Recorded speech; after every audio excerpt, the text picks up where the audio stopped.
Hello, bachcho, let's read the question first. The question says that if a number of little droplets of water of surface tension S, all of same radius are combined to form single drop of radius capital R and energy released is converted to kinetic energy. Find velocity acquired by bigger drop. If energy released is converted into heat, find rise in temperature. So उसमें सबसे पहले आपको समझना होगा की concept क्या use हो रहा है इसमें. सो की कंसेप्ट इज सरफेस टेंशन.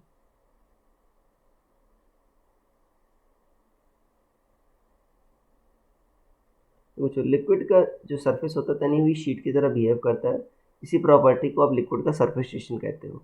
और सरफेस में कुछ एनर्जी होती है. अगर सरफेस एनर्जी घटेगी तो क्या होगा, एनर्जी रिलीज होगी. यहाँ पर ये हो रहा है. पहले देखो, जब छोटी ड्रॉपलेट्स थी सरफेस एरिया ज़्यादा था. जब बड़ी ड्रॉपलेट हो गई तो क्या हो गया, सरफेस एरिया कम हो गया. तो सरफेस एनर्जी कम हो गई तो जो कमी हुई है वही यहाँ पे कन्वर्ट हो रही है हीट में या काइनेटिक एनर्जी में. तो पहले पार्ट में काइनेटिक एनर्जी में कन्वर्ट हो रही है. देखो एस क्या होगा जो आपका सरफेस टेंशन यहाँ पर है.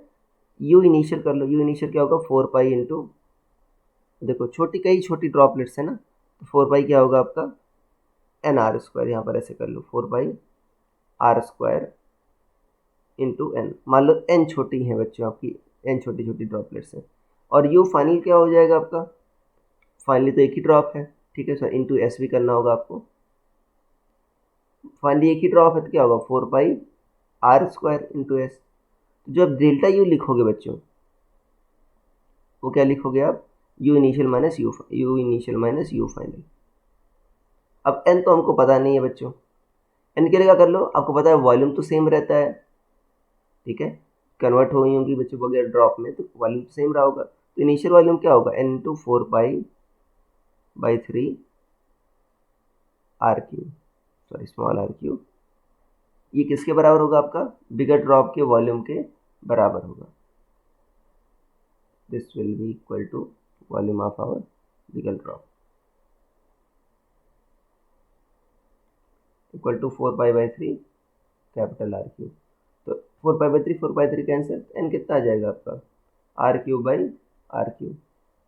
तो यहाँ पर बच्चों वैल्यू रख देते हैं. डेल्टा यू क्या होगा आपका, यू इनिशियल कितना है S into 4 pi R square into N कितना है R cube by R cube minus 4 pi R square into S. तो यहाँ से अगर आप 4 पाई एस, ठीक है ना, 4 पाई एस आर स्क्वायर है या आर क्यूब आप बाहर ले लो तो कितना आ जाएगा आपका 1/r माइनस 1/कैपिटल आर. ये आ जाएगा बच्चों, ये डेल्टा यू आया. और ये जो है बच्चों ये किसमें कन्वर्ट हुआ होगा आपका काइनेटिक एनर्जी में. अब काइनेटिक एनर्जी बच्चों क्या होती है, हाफ एम वी स्क्वायर होती है. हाफ एम वी स्क्वायर को क्या लिख सकते हो, हाफ इंटू मास क्या है बच्चों 4 पाई/3 कैपिटल आर क्यू. बड़ी वाली जो ड्रॉप है उसका मास तो इतना है.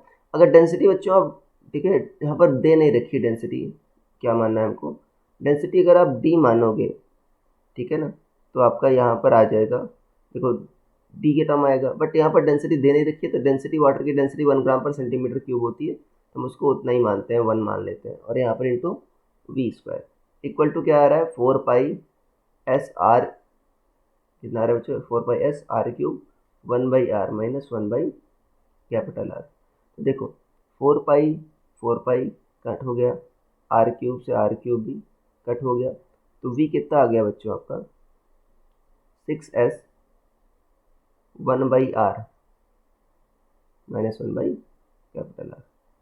तो ये आ गया बच्चों. तो ये आपका पहला पार्ट हो गया. दूसरे पार्ट के लिए देखो, जो एनर्जी रिलीज हुई होगी बच्चों किस में कन्वर्ट हुई होगी, आपकी काइनेटिक एनर्जी में कन्वर्ट हुई होगी, ठीक है, सॉरी हीट में कन्वर्ट हुई होगी. हीट के लिए क्या करोगे बच्चों, क्यू होता है आपका M S delta theta, rise in temperature. मुझे डेल्टा थीटा पता करना है, ठीक है. एस अगेन वाटर के लिए 1 ले लेंगे बच्चों, हम सीरीज यूनिट मान रहे हैं.